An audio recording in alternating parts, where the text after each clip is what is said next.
Alright guys, what is up? And today I am bringing you a 60-7 gameplay. This actually isn't mine, this is from a friend that's on my friends list. This is his gameplay, his link will be in the description. And the reason I'm using someone else's gameplay is that last night I played on the maps, but I didn't really get too long of a chance to play it because I was busy last night. I went to the movies, I did a workout, and I had homework, so I legitimately didn't have a whole lot of time. But the two games that I did get that were recorded, I didn't have theater turned on, and I wasn't recording live, so I didn't actually have any games stored in my theater mode. So I had to borrow a friend's, and this was the only friend that I noticed on my friends list at the time that had the map packs or was playing them, so I was just using his gameplay. So, now since that's out of the way, I have decided to kind of break down the maps and let you guys know what I think about them on the, I don't even, what's the name of this like map pack? It's like Upcoming or something like that, the Uprising map pack. Either way, I'll let you guys know what I think about the maps and just overall the DLC in general. So let's start off with Mob of the Dead, which is the Zombies map. Zombies is a whole lot different this time around from the normal Zombies. It's like it's almost like a different mode in general. They changed it up like a large amount. I was a little confused when I first got it, but it doesn't take long to understand that it's, you know, not too different from the regular zombie mode. But Mob of the Dead is a really fun map. I only got to play it once, but from what I did get to play of it, it seemed really good and really fun. I really like the Alcatraz feeling. It seems kind of like a bigger map than you'd think, even though it's only a prison. I definitely like to play it a bit more than I have right now. Even though I'm not a huge zombies guy, it looks like a fun map, and like I said, I like the Alcatraz feel. I've never been too huge on zombies, but the last map that just came out, what was it called? Not the Alcatraz map, not Mob of the Dead, Die Rise. That was a fun map. Since then, I've been playing zombies a bit more. So that's pretty much what I think of the zombies. So let's talk about the multiplayer maps. The Map Studio, which is the Firing Range remake, which I hopefully I can get a gameplay for you on all of these maps soon. The Firing Range remake studio is really good. I think it's the best map out of them all, but I'm it's almost like a biased opinion just because I love Firing Range so much. It's not really a new map in general, it's just rescaled Firing Range from Black Ops 1.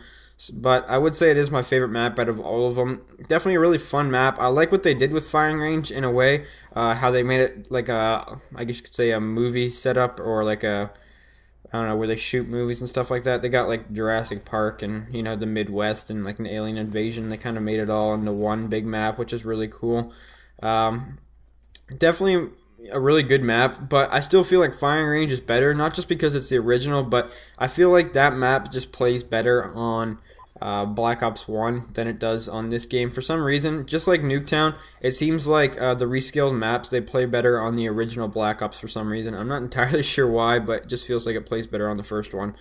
Still a good map though, and really do enjoy it. The next map I want to talk about is Magma. Magma is probably my least favorite map out of them all. It's not a bad map in any way, but it's really campy and it's got a lot of long lines of sight.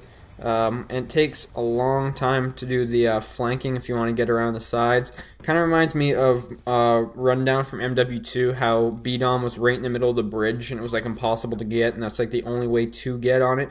There's only one exit or one entrance and one exit on and off, and I don't know, it's not necessarily a bad map. I don't really like the way the lava flow, or like the magma or whatever you want to call it. Like, I think it's a neat idea, don't get me wrong, that they've, you know, innovated something, I guess you could say that's plays a role in the game that you can't touch, and it takes off different rush routes and stuff like that. But I don't know, it just doesn't really seem like it's made for Call of Duty in a way. I don't know why. Definitely not a bad map. I'm just not a huge fan of how the map kind of plays out, but still definitely, like I said, it's better than some of the original maps, so can't really complain. The next map, which I'm on right now, is called Encore. Encore is probably my favorite map that's not rescaled. I don't really count Studio as almost a new map just because it's just Firing Range. So out of all the new maps, the three new ones, this one is my favorite that you guys are watching right now. It's a, I guess you could say like a stage of, I guess, I can't think of what this is, a concert. Couldn't think of a concert. it's like the stage of a concert, and you're pretty much in the arena, and you get to run around, stuff like that. It's kind of like a big circle in a way, and you can go underneath the stage that takes you there, and there's a couple different flank routes. Really good map. I like the way how it plays. It plays like a Treyarch map. I feel like the Black Ops 2 maps, some of them, they don't feel like Treyarch made them in this game. You know what I mean? Like the original, you know how Black Ops 1 and, World at War kind of had that Treyarch flow? It seems like a lot of maps in Black Ops 2 don't feel like they have that Treyarch flow, but this map definitely feels like, a good Treyarch map. Kind of reminds me of Stadium. Not sure why that is. Just kind of reminds me of that. But yeah, I really like how it plays out, and it's really good for objective game modes in general. Like Domination plays awesome on it, like you guys are seeing right now, and I just really enjoy this map as a whole, really. And the final multiplayer map out of them all is Vertigo, and it's kind of a crazy map. It kind of reminds me of Drone because all the sliding doors, but it's really just a skyscraper kind of thing that's really action-packed. It seems like a lot of submachine gun play is going to be played out in the middle. I've only been able to play this one a couple times, so I don't really have the greatest opinion on it. It's definitely not a bad map. I think it was fun. I think it's going to be a lot of close-quarter combat and close objective games, but that's pretty much my thoughts and opinions on the new maps. Hope you guys enjoyed. Leave some feedback. Tell me what you guys think of the map.